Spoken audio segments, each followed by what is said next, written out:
Welcome to the Matt Phillips Podcast. I am Matt Phillips, your sales leadership coach, mental toughness expert, and founder of Matt Phillips Coaching. We help sales managers and leaders make more money, save time, and become kick-ass leaders of their sales teams.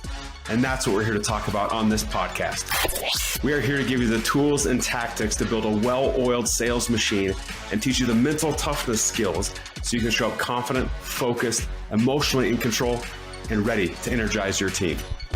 It's time to talk sales leadership and mental toughness. Let's get into today's episode.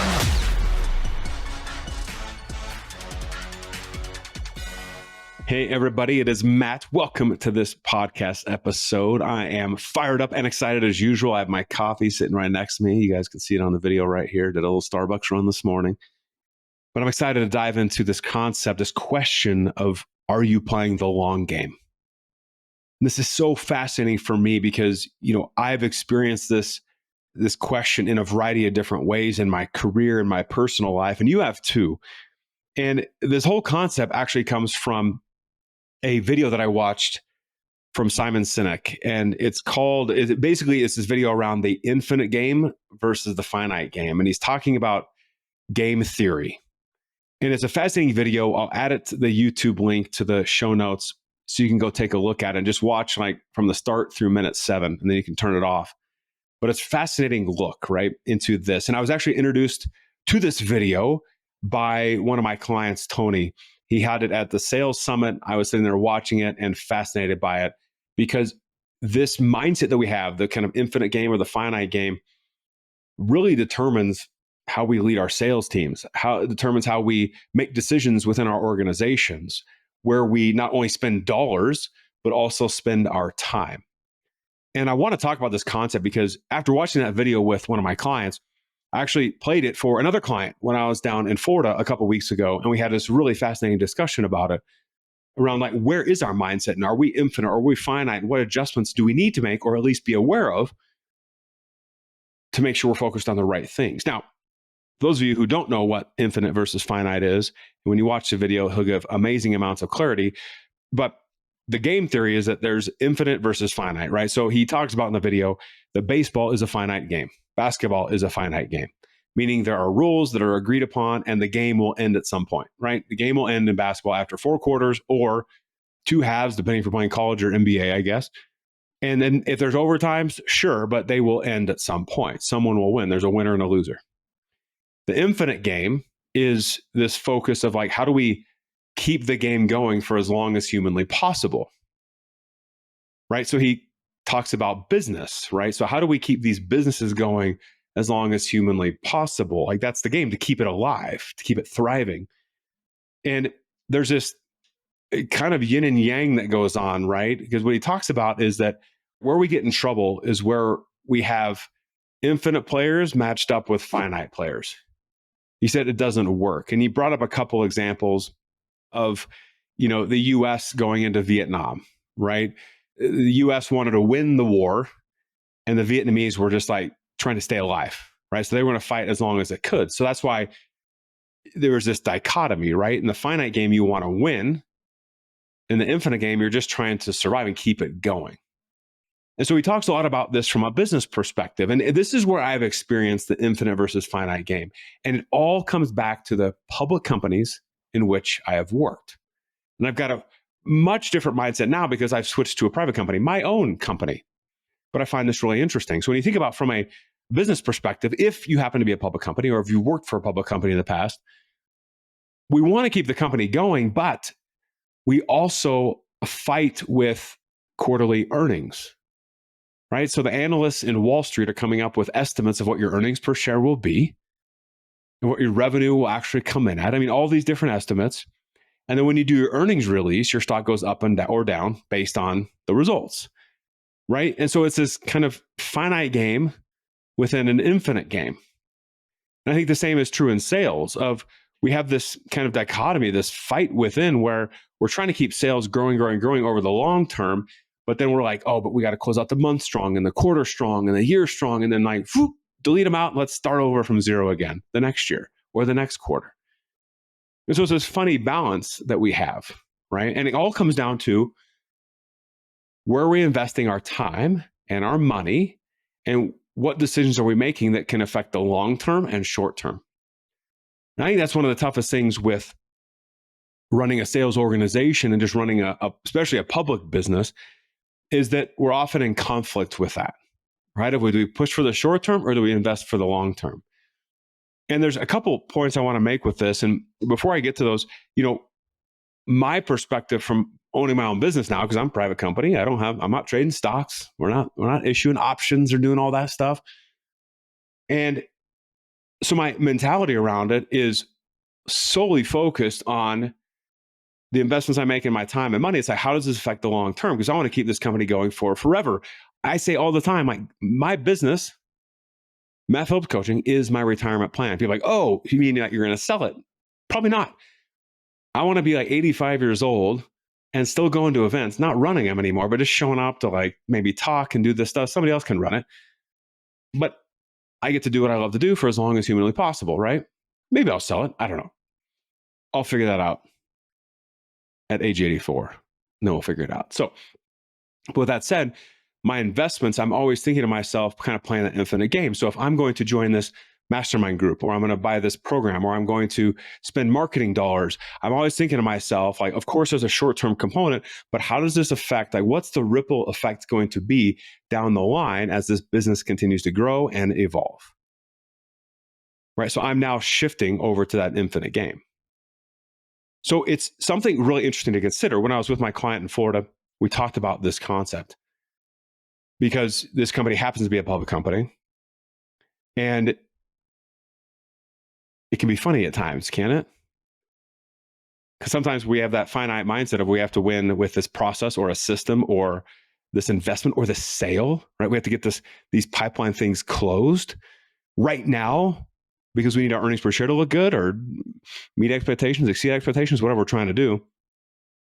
Or cut costs right now because of economic uncertainty, versus where do we want to continue to spend for the longevity of this company? And so with this group, and one thing I want you to consider as you go through this is we have to, first of all, set our mind on, like, what game are we playing? And start being very clear of, like, are we here to play the infinite game or the finite game? And at least if we're clear on that, it helps decision-making processes. But the second thing is, like, we have to start to learn to have open discussions with not only our sales team, but also leadership in our organization of, like, around these types of concepts, right? Is this decision that we're about to make going to help us in the short term, long term? Like, how are we approaching this? And is that the right thing to do? And every single day, are we approaching things with this balance in mind, right?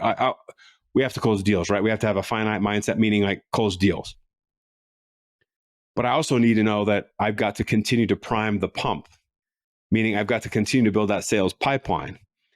And so one thing that I wanted to recommend is just A, watch the video because it's fascinating. B, start having discussions with your team around this concept.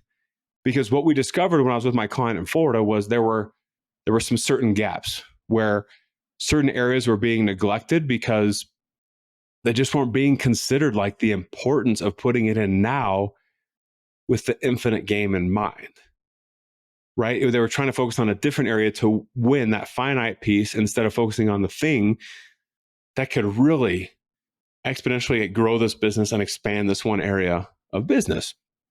And I found the conversation fascinating.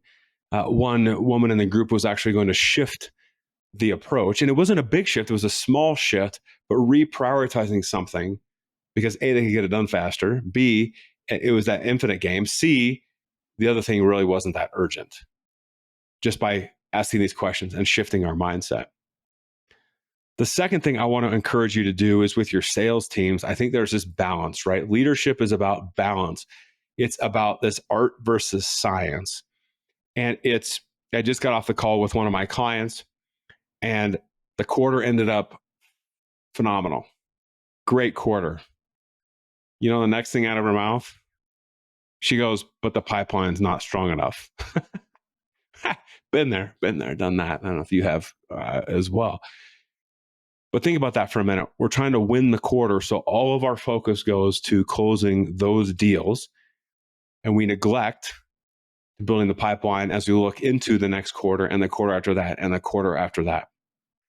And I think there's a consistency that can be applied. And this is what I've seen of how do we consistently approach these things, right? When we go through our momentum journal, one of the tools that we use in all of our programs, it's about doing the small things consistently.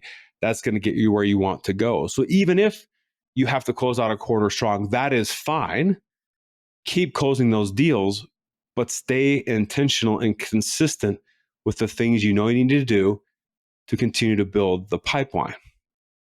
I personally believe our job in business and as sales leaders is to stay as best we can in that infinite mindset, to make sure that we're setting up the group, the team, the company for success long term for years and years and years, 50 years, 100 years, way past when we've passed on from this earth. That should be focus number one. And how consistent can we get our salespeople to continue to prime the pump and do those things necessary to make that happen. Consistency is key, in my opinion. And then the second thing we always press is if we're being consistent and looking across our pipeline at the different stages, that becomes a flow. It just becomes part of something we do. And there doesn't always have to be this urgency around quarter end or month end if we're doing the things consistently throughout the month and throughout the quarter. That, I believe, is the game-changing shift, right? We have a referral partner program for our business. And there are times when we have more, in the past, we've had more referral partners coming in and times when we had less referral partners coming in. And referral partners are a big part of our business. They make introductions to our people and they get a percentage cut of that, right? That's how we've set it up. There's a commissionable piece to it, right? A referral fee.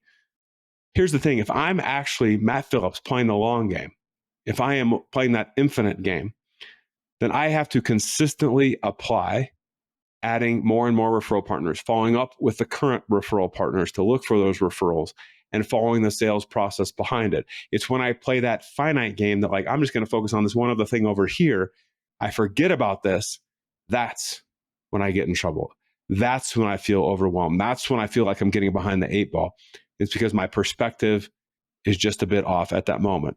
That short game, if you will, the finite game, I'm not saying that's a bad thing. I'm saying as sales leaders, how do we have that long game mentality and bring the consistency and accountability? Because I believe that can make all the difference in the world. That's a little food for thought. So check out that video with Simon Sinek in the show notes. Let us know your thoughts around that, your beliefs around that, what you've seen work, because this is a critical topic to grow and sustain our businesses. All right. Thank you for your time today, as always, and cannot wait to see you on the next podcast. Have a great day. Thank you for joining us today on the Matt Phillips Podcast. If you are like us, we know that you are here to do great things, to become the sales leader that makes things happen and drives big-time sales results. We know you have that big vision, and we are here to help get you where you want to go. We're here to help you develop that unstoppable, rock-solid leadership skill set and help you train to master the one true differentiator, mental toughness. We would love to be part of your journey. So if you are ready, head over to mattphillipscoaching.com and check out the ways that we can help. As always, please share this episode and make sure you subscribe by clicking the button below. Thank you again. And now, go crush the day.